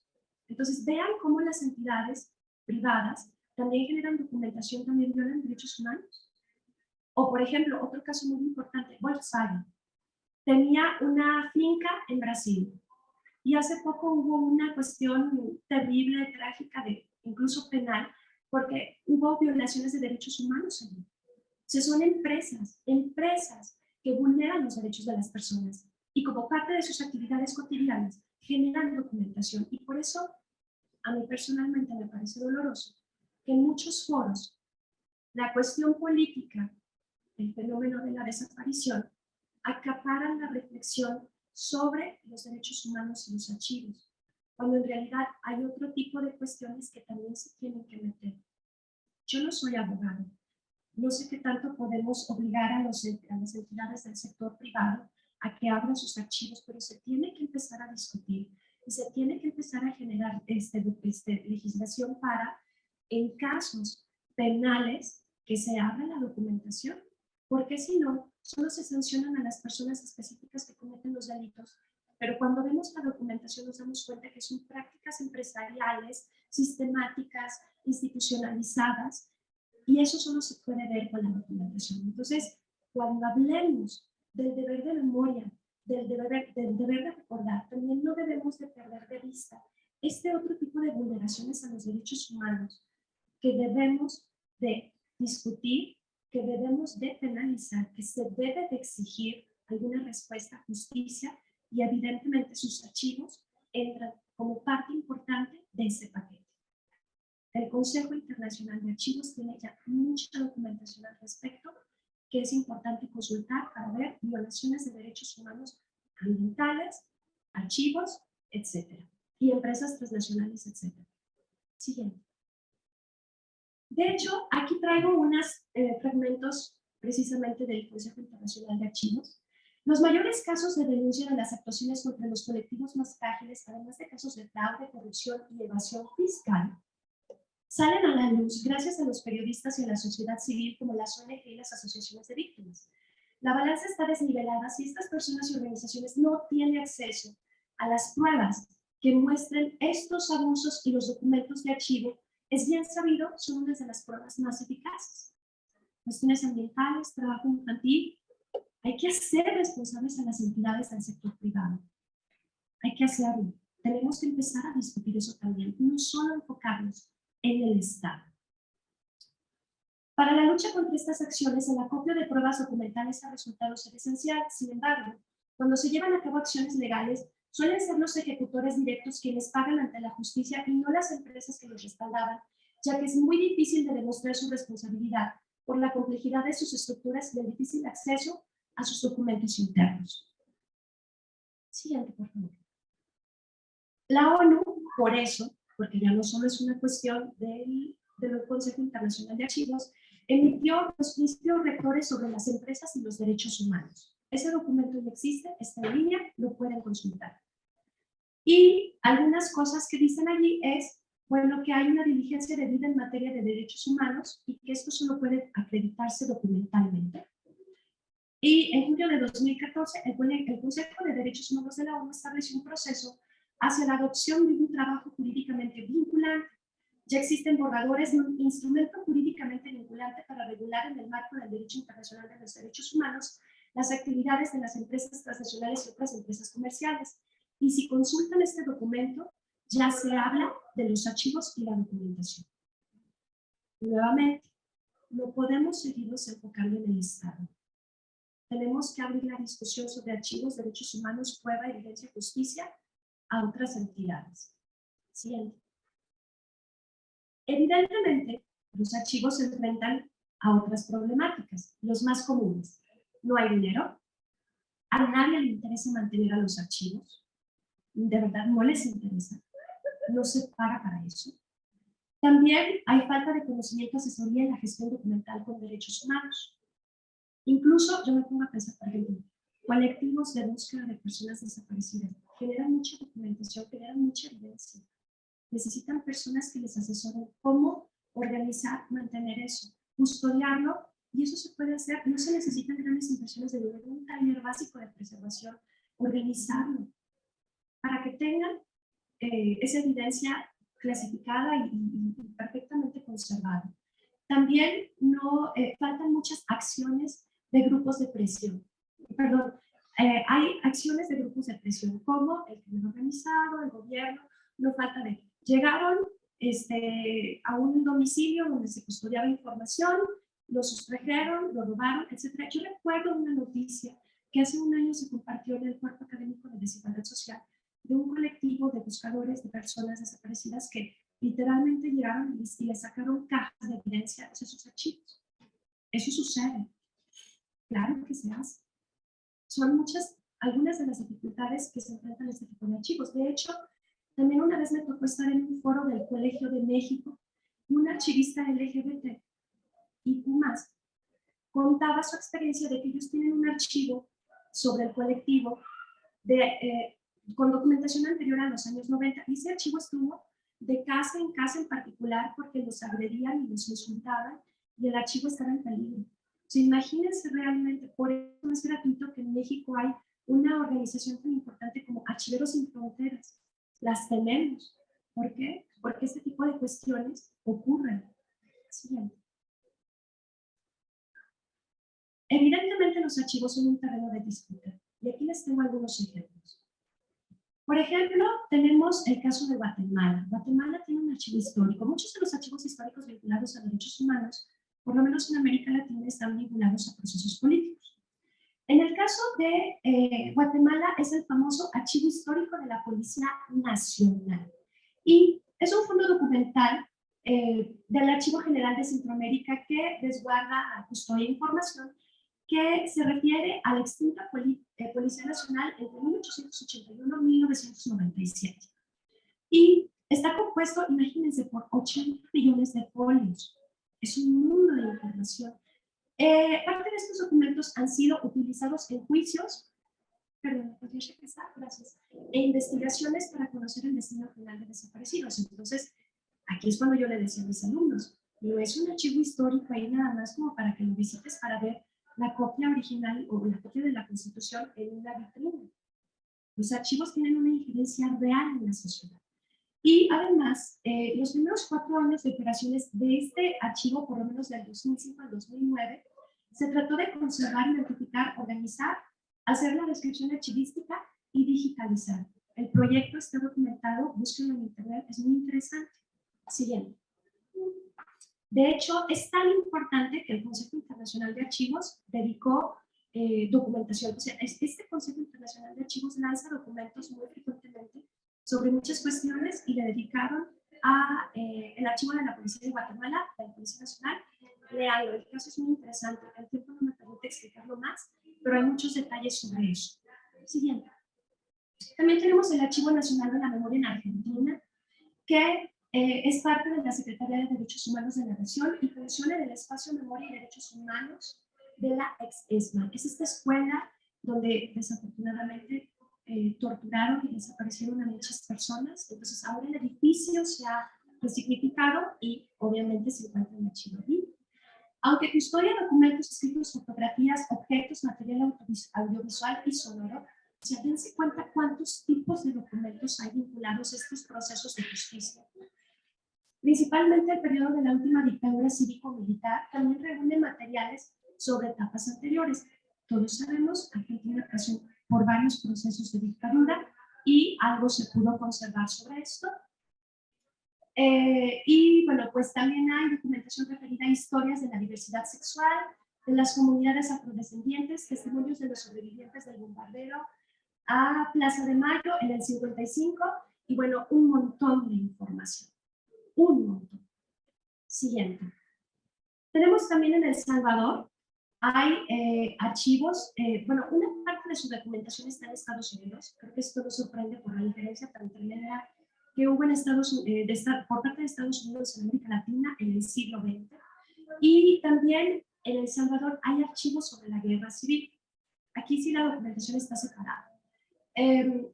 Desafortunadamente hay un bloqueo por parte de las autoridades estatales, o lo hubo durante casi 30 años, por la aplicación de la ley de amnistía que se aprobó a escasos días de la publicación del informe de la Comisión de la Verdad. La anulación de esa normativa en el 2016 por una sentencia de inconstitucionalidad emitida por la Sala de lo Constitucional de la Corte Suprema de Justicia permitió eventualmente pues, que pudiéramos acceder a algunas cosas. Pero es uno de los archivos más restringidos que yo conozco. Y miren que hay bastantes. Siguiente, por favor. Realmente es, como pueden ver, una exposición muy breve. como la tenía pensada para, si luego hay preguntas por parte del público, con mucho gusto responderlas, pero podemos avanzar. Estas son las fuentes que yo consulté. Está la ICA, está la ACNUR, hay muchas instituciones particulares también, pero puedes darle, avanzar un poquito más. Siguiente. Siguiente. Quiero dejarlos con una recomendación bibliográfica. Este libro es nuevo, nuevito, de hace una semana. De verdad salió hace una semana, lo publicó la UNAM. Y es Derecho a la Información, Bibliotecas y Archivos, Pluralidad e Injusticias Epistémicas en los Sistemas de Información Contemporáneos. Aquí ya estoy entrando en el campo de las humanidades digitales, pero habla del papel que tienen archivos, procesos de información, archivistas y bibliotecarios, obviamente en derechos humanos, ciudadanía y demás. Hay que empezar a discutir estos temas y créanme, aunque es importante, a lo mejor voy a hablar con los compañeros de profesión, aunque es importante tener juristas, sociólogos, en los paneles de discusión de estos temas, yo sí creo, porque les doy seguimiento, que falta de repente invitar a archivistas, personas de las ciencias de la información, bibliotecarios que conocen las leyes de patrimonio, la Ley General de Archivos, muchas de este tipo de cosas, a los foros donde este tipo de temas salen a la luz, porque de verdad hay cuestiones técnicas que es importante discutir y repensar cuando se habla de archivos y derechos humanos. Pero bueno, esto es todo. Les agradezco mucho su atención y nos quedamos para las preguntas.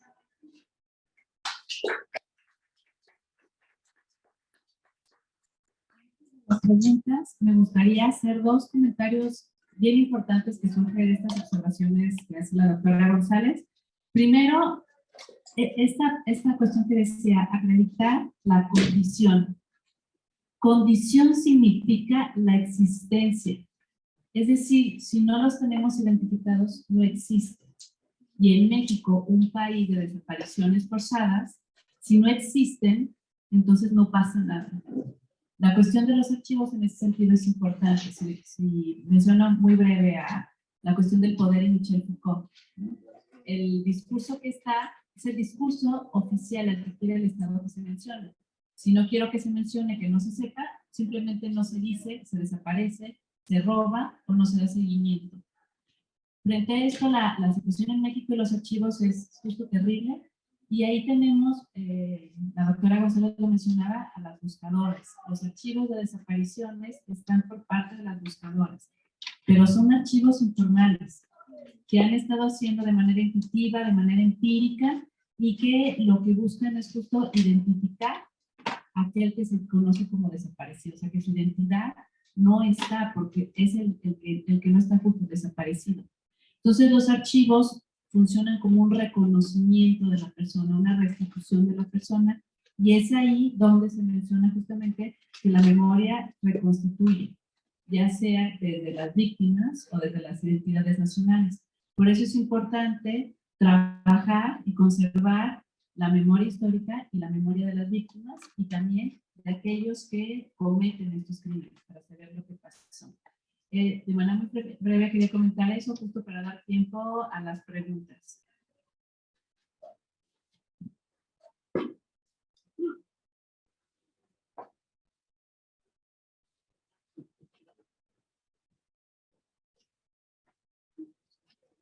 Felicidades a ambos, creo que son temas muy relevantes.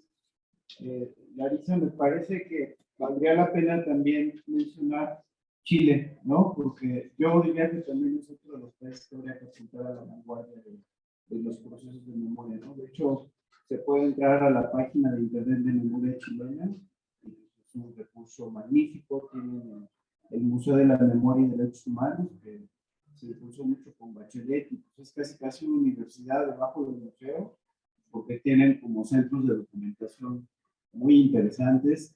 En el Estadio Nacional también hicieron un proceso de memoria muy fuerte para explicar al público cómo se articularon las ramas de las Fuerzas Armadas para el golpe de Estado durante Allende. Entonces, yo creo que eso, desde luego, puede complementar o aportar mucho a este esfuerzo que es meritorio. Coincido completamente con esta necesidad de que sea un debate político, pero también técnico, ¿no? Como para preservar los archivos. Y hay otro muy bueno que también se puede consultar en internet, que es el National Security Archive de Peter Kornblum. Y además es bien interesante porque habla de cuál fue el papel del gobierno de los Estados Unidos en los golpes de Estado en América Latina y las distintas conspiraciones que ha habido, ¿no? Entonces, es muy interesante porque se revelan cosas que incluso no se conocen en los países latinoamericanos. Y digo, pues es materia hasta para estudiar muchos doctorados, ¿no?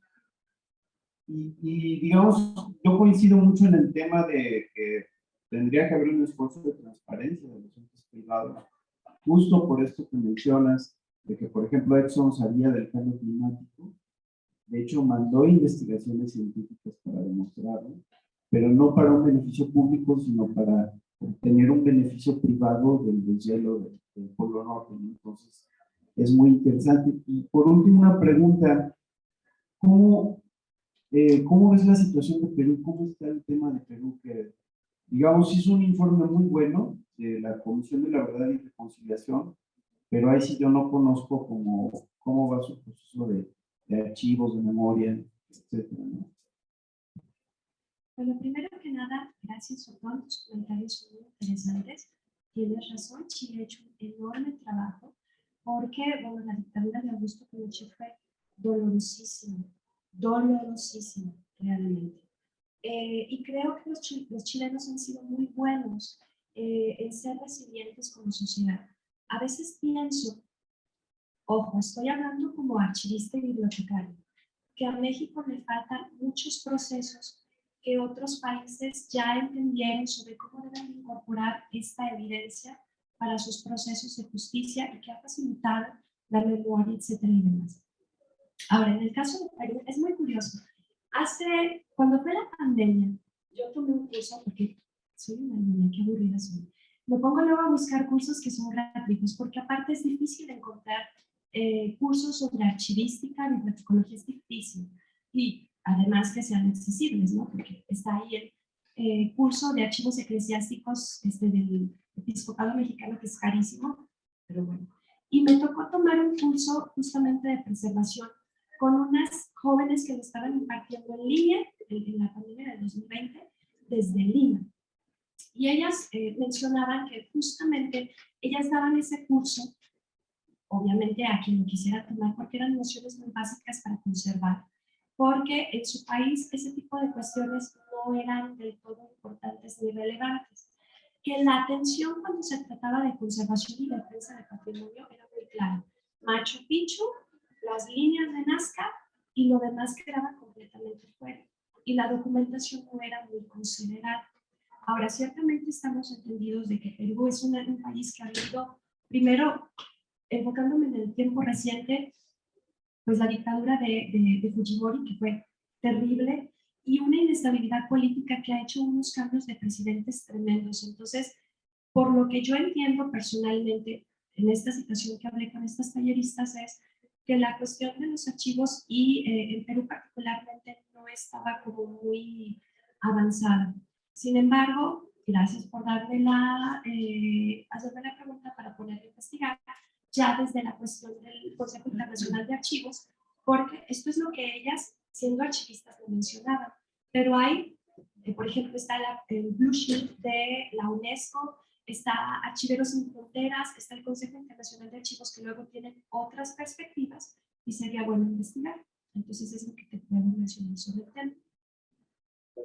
Gracias a ti. Bueno, gracias a ambos. Muy interesante ambas exposiciones. Sobre todo hablar de memoria, hablar de tiempo, hablar de historia, es una de las cosas que más me gustan también. Soy profesora de historia, soy historiadora, así que disfruto cuando el tema es memoria. Y agradezco a ambos porque ampliaron el abanico del significado de memoria a partir de ambas exposiciones, ¿no? La memoria de la tradición artesanal, la memoria de violaciones a los derechos humanos, ¿no? ambas, de alguna manera, también son violaciones a los derechos humanos. Ok, voy a ir directamente a lo que me generó inquietud, a ver si para cada uno. Con respecto al doctor Miguel, lo que pienso, lo que me inquietaba en la medida que iba escuchando es si el origen de la artesanía en Guanajuato es mestizo, entonces en algún momento sentí, y la pregunta sería si los artesanos solo heredan a sus consanguíneos, porque nace mestiza la artesanía en Guanajuato, no es una artesanía de consanguineidad. Entonces, me generó esa inquietud. La otra inquietud que me generó es qué tan, si bien es cierto, ¿no? La modernidad que invade y la industrialización rompe con las tradiciones, no solamente en el estado de Guanajuato ni en México, sino en el mundo. ¿Cómo hace la tradición para adaptarse? Porque finalmente, en este momento, por ejemplo, hay todo un movimiento de conservación del planeta, de lo orgánico, de lo sustentable, donde hay todo un cuestionamiento a lo plástico, que los artesanos sienten que el plástico los ha invadido y los está de alguna manera matando, ¿no? Entonces, bueno, ¿qué tan posible es vincular la artesanía con estos otros movimientos? Los artesanos, si no me equivoco, ecuatorianos han invadido el mercado europeo, por ejemplo, y son artesanos, y son ecuatorianos. Así que, bueno, son esas preguntas, ¿no? Que me surgen, como las dos exposiciones tienen el vínculo de la memoria y las dos exposiciones tienen el vínculo de las políticas del Estado. Desde diferentes aspectos, pero el problema político está presente en ambas. Entonces, bueno, no sé cómo se pueden vincular los artesanos con las políticas públicas, si hay políticas públicas al respecto, y es complicado. Bueno, eso por un lado. El tema de los archivos. Bueno, el archivo también el tema de los derechos humanos de la vida. Soy argentina. Bueno, soy también mexicano. Obviamente el tema de los derechos humanos en Argentina me sensibiliza particularmente, así que no me voy a meter con eso, ¿no? Porque no lo puedo manejar bien. El archivo tiene que ver, se me ocurre, con el derecho positivo. El derecho me parece que también la concepción del derecho es un abanico muy amplio. El derecho positivo es el derecho de la prueba, ¿no? Lo que puedo materializar. Y en el tema de la violación de los derechos humanos en América Latina, en el mundo, podemos tomar como punto de partida los juicios de Nuremberg. No solo tiene que ver con el derecho positivo, los juicios de Nuremberg lo han probado, la necesidad de otro tipo de testimonio para preservar esa memoria. Ahora, la pregunta que tengo es, hasta donde yo pude entender, cuando hablamos de violación de los derechos humanos, hablamos siempre del Estado. Existen distintos tipos de archivos, obviamente, pero cuando hablamos de que podemos consultar y podemos obtener testimonio material. Pero la pregunta es, también se me ocurre que no le puedo pedir, bueno, sí puedo Lo que no sé, me parece que existen una cantidad de caminos legales por los cuales una empresa privada puede cometer violaciones, pero no son violaciones porque hay un marco legal que el Estado lo avala. De tal manera que, de la misma manera que le puedo pedir o no a una empresa privada que me dé el archivo, ahí tienen una cantidad de vericuetos legales por los cuales se puede negar o no.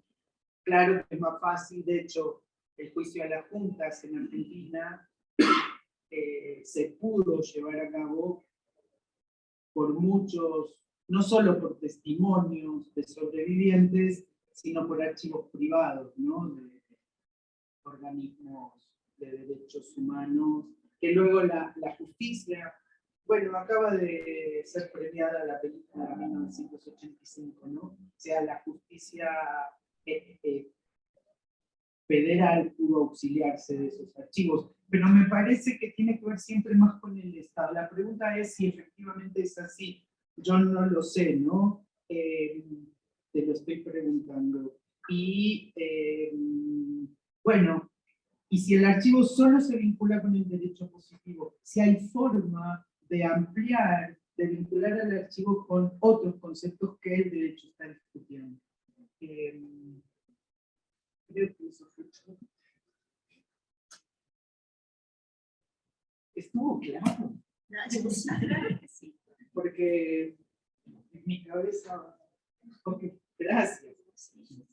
Bueno, gracias por la pregunta. En el caso de Guanajuato, nos remontamos al siglo XVI.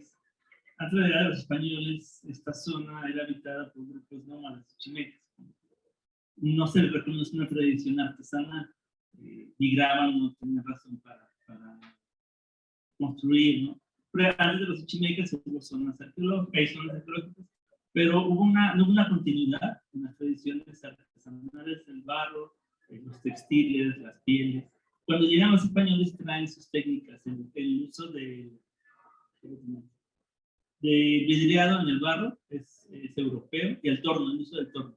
En zonas con más presencia indígena no usan el torno, usan como plastilina, van golpeando golpecitos.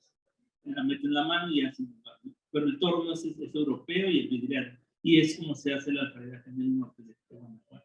Es mestiza en el sentido de que es europea combinada con tradiciones, por ejemplo, otomíes o purépechas de los grupos que llegaron aquí. Los otomíes son los textiles, por ejemplo, los purépechas también con sus textiles y con su barro.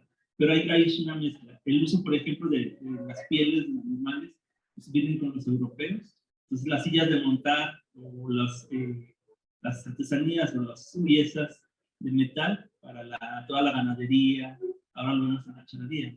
El arado, por ejemplo, también. Entonces, por el contexto es mestiza, pero obviamente tiene influencias europeas, tiene influencias de los grupos indígenas que vienen con los españoles, y ya después podemos agregar materiales asiáticos, como la seda, por ejemplo. Aquí se agregaron otro tipo de técnicas, ya cuando llega el latón, o el papel, o el vidriado también, otro tipo de artesanías que van desarrollándose en el siglo XIX hasta el siglo XX. Sí se ha heredado también entre familias, pero hay casos en los que artesanos, cuando eran jóvenes, no fueron a la escuela, no les gustó la escuela. Tengo el caso de un maestro cantero en San Miguel de Allende, que el cantero, el herrero, el carpintero están en el limbo. No soy artesano ni soy artista, pero las fachadas barrocas las hicieron los canteros. Entonces, este maestro cantero aprendió el oficio porque no le gusta la escuela, salía de la escuela y se fue a un taller a trabajar. Él no heredó de familia, y solo tiene un hijo varón que está haciendo arquitectura y que quiere ser restaurador, y quiere aprovechar los conocimientos que tiene como hijo de cantero, pero él no va a ser cantero. Sus hijas, mujeres, hay una persona que de género, no les heredó el oficio por ser mujeres, porque es un oficio más hacia los varones, es un oficio más por varones, un oficio más, digamos, patriarcal, machista. También entienden que es un oficio físicamente fuerte, las mujeres le podrán decir, pero él no quiere que las hijas hereden el oficio, porque es complicado. Entonces, hay casos familiares, 3, 4 más generaciones, hay casos que se van incorporando, porque son opciones laborales que en su momento adquirieron. En el caso, hay políticas públicas, políticas culturales. El Estado es omiso en algún caso, es decir, el Estado otorga premios, pero no hay un censo actualizado de artesanos, no hay un censo de las condiciones laborales. El Estado podría trabajar con ellos, porque a lo mejor ellos pueden pagar sus cuotas en el seguro, tener alguna forma, una jubilación, caja de ahorro. El Estado por ahí interviene solo con paliativos en épocas electorales. Y, por ejemplo, en el caso de los reboceros, si vemos los concursos de artesanía del Estado, no hay concursos de textiles. Hay alfarería, hay de cocina, hay de cestería, en la zona de Sierra Gorda, pero a los reboceros de Diangato les he preguntado su relación con el Estado. Es mejor no, el Estado aquí no me apoya. Han querido usar en San Felipe este programa de los jóvenes construyendo el futuro, pero los jóvenes los ponen a trabajar en ferreterías, en y el INA tampoco ha intervenido aquí, porque le compete, en el caso de Guanajuato, le compete más al Instituto Estatal de la Cultura, pero el instituto publica, hace concursos. Lo que han hecho aquí en Guanajuato es que la Secretaría de Economía o el área económica, quienes tienen la marca Guanajuato, son los que han participado más, pero ellos lo ven desde la parte de pequeñas empresas, pymes, y hacen que tú te adaptes a marca Guanajuato, en vez de que el Estado se adapte. Hay estructuras aquí en León, en Guanajuato, en zonas turísticas, que se venden productos marca Guanajuato. Tiene muchas ventajas, pero también hay que ser más sensibles a que no todos los artesanos tienen la capacidad de negociación y de producción.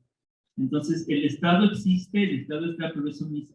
No hay escuelas de artesanos, no hay quien va y el Estado puede hacer más promoción y concientizar a la sociedad el papel del artesano en la formación de la identidad, de la historia. Guanajuato se enorgullece de sus tradiciones. ¿Dónde están los artesanos? Sí, vengan a la ciudad, vengan, pero el artesano está ahí, perdido. Entonces creo que aquí hay aspectos positivos, pero sí hay ir hacia otra parte. No bastan los concursos ni las publicaciones. Las condiciones sociales en las que se trabaja. Y heredar, es decir, el artesano puede ganar más que un profesionista, teniendo en cuenta que, bueno, que hay menos artesanos y el mercado sigue demandando. Entonces, si lo ves solo por la parte de cuánto puedo vender, hay mercado, pero ya no hay quien porque sea principalizar, el especial del oficio, que puede ser artesanal u otros oficios, ¿no?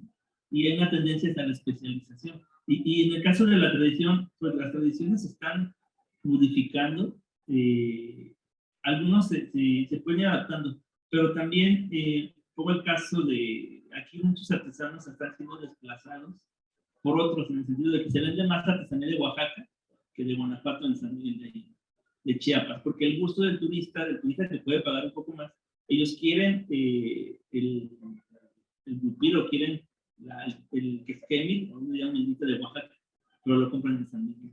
Entonces, hay artesanos mejor organizados, los de Michoacán, los de Tonancingo, los de Chiapas, hacen cooperativas y se vienen una familia y acá venden. Los de Guanajuato, su mercado es fuera de Guanajuato. Entonces, hay falta también de este sistema de cooperativismo. Sabes que si alguien va a migrar, seguimos apoyándonos. Tú vendes allá, yo vendo acá. Los de San Miguel es muy obvio, porque hay familias que llevan hace 20, 30 años a vender a Guanajuato. También artesanía guerrera. Se vende muy bien en San Miguel de Allende. Pueden pagar rentas en la plaza principal, porque vienen muy bien organizadas. Y acá venden, pero lo hacen. Entonces sí creo que se le hace falta trabajar en esa parte. No les vamos a enseñar a hacer artesanía, pero a lo mejor a organizarse y saber negociar con el mercado, con el Estado, con las redes sociales, que es otro aspecto que se puede aprovechar mucho para vender y para incluso sobrepedir. Y por ahí puede venir. Gracias. Muy brevemente. Primero que nada, quiero darle las gracias. Qué lindo y qué bonito que usted sea argentino-mexicana. Los argentinos han venido a enseñarnos mucho a archivistas y a historiadores, precisamente por esos procesos históricos tan dolorosos que han vivido. Sin ir más lejos, claro, los argentinos le llaman historia del tiempo reciente, México le llamamos historia del tiempo presente, pero pues ha sido esta búsqueda, ¿no?, por historizar, contar lo que ocurrió en esos momentos tan dolorosos en la historia, y por eso mismo, tenemos el ejemplo, hacer visibles, preservar e investigar sus archivos. Muchas gracias por su pregunta. Con relación a lo que usted mencionaba, ¿se lo puedo contestar muy fácil? No, no existe todavía un marco legal para ser responsables de las entidades pertenecientes al sector privado. De hecho, todavía tenemos una deuda atrasadísima con las cuestiones que le competen al Estado. En México, y seguramente muchas personas que laboran aquí en la Ibero, que dan acompañamiento, por ejemplo, a colectivos de búsqueda, no me dejarán mentir cuán pendientes están las asignaturas del Estado con relación a sus responsabilidades frente a este tipo de delitos de lesa humanidad, casi o violaciones de derechos humanos, y la puesta en marcha de iniciativas de archivos que permiten la consulta, investigación y el uso para causas de este tipo de cuestiones. Si lo del Estado está atrasado, obligar a entidades del sector público todavía más. Yo me acuerdo como en el 2018 que estaba en la discusión de la Ley General de Archivos que se aprobó con muchos asegúnes y a mí me lo preguntan. Este tipo de cuestiones no estaban presentes. Yo me vine enterando hasta el 2021, que leí esta documentación del Consejo Internacional de Archivos.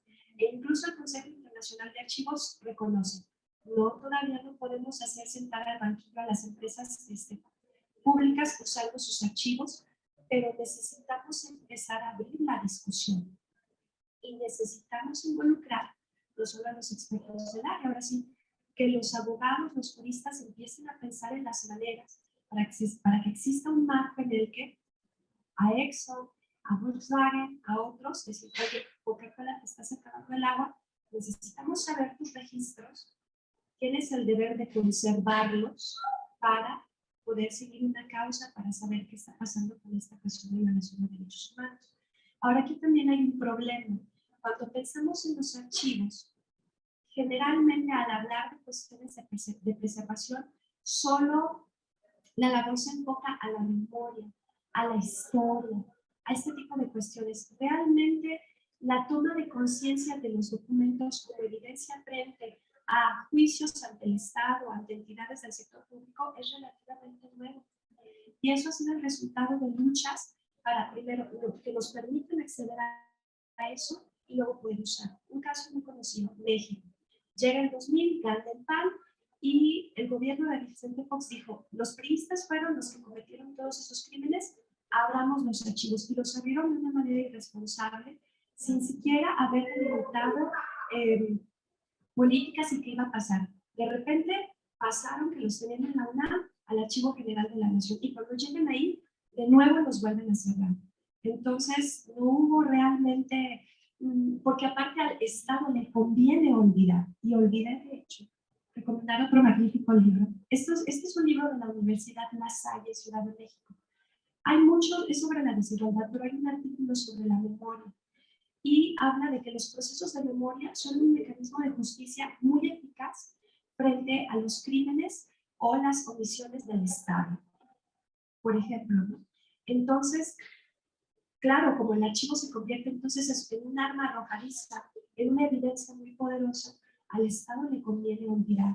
Y si uno checa apoyos, becas, etcétera, el asunto es, sí, para la preservación, para la memoria, para celebrar el bicentenario de la independencia, de la consumación de la independencia, vamos a hacer paleografía sobre documentos históricos, pero esta otra parte relacionada con la justicia no tiene la misma visibilidad. Ahora, también ciertamente poner al archivo como un actor central de los procesos de justicia es un problema. Se requiere de una mirada experta para poderlo consultar. Cuando yo preservo una pintura, cuando yo preservo un edificio, es como más inmediato persona que observa se vincule con ese objeto, con ese patrimonio, ¿no? E incluso para los políticos es más interesante que la gente vea monumentos restaurados, preservados, estatuas y pinturas. Pero cuando uno va a un archivo, solo ven hojas. Si el archivo es histórico, antiguo, de entrada necesitas conocimientos de paleografía para poder leer letra procesal del siglo XVI, XVII, por ejemplo. Y si lees documentación del siglo XIX es más difícil leer. O sea, tienes que pasar por un año de paleografía para poder leer eso y tener un diccionario que ya tú ves. Por ejemplo, cuando son documentos del siglo XX, si va una persona, si llevas niños a una escuela o cualquier cosa, estudiantes de universidad, pues generalmente los archivistas aquí en el archivo municipal te sacan joyas, cosas, grabados de posada, cosas que te pueden mostrar, pero si tú ves un documento, a lo mejor ves solo una hoja mecanografiada, una hoja de máquina, pero con esa hoja de máquina que no es bonita, como una pintura, como un edificio, te das cuenta que vienen los datos de qué pasó con una persona, que la torturaron, que la desaparecieron, que es un informe de un subalterno a su jefe de una redada. Entonces, ese conocimiento le da valor a eso. Por tanto, realmente las políticas, la legislación, están más orientadas a la cuestión patrimonial, hacia otro tipo de cuestiones, y no tanto a esto, y no tanto a la cuestión del sector público, y por eso es importante abrir la discusión. Ahora, también ciertamente los archivos y las bibliotecas son difíciles de preservar. Ahora que está el tema de la guerra en Ucrania, por ejemplo, vi el otro día un programa muy interesante, invitaron a un señor de la UNESCO, y mencionaba cómo ellos diario por satélite están fotografiando y monitorando edificios, estatuas, museos. Porque tienes una estatua, mañana cae un misil y ya no está, pero tienes las dos fotos y los satélites te permiten ver eso. Los archivos no están en la calle. No existe tal cosa como que podamos seguirlos por satélite. Están dentro de un edificio, y si el edificio tenemos la suerte de que tiene un valor monumental, arquitectónico, estético, a lo mejor el edificio se va a inspeccionar, se va a monitorear, pero el archivo no necesariamente. Entonces, eso es un problema.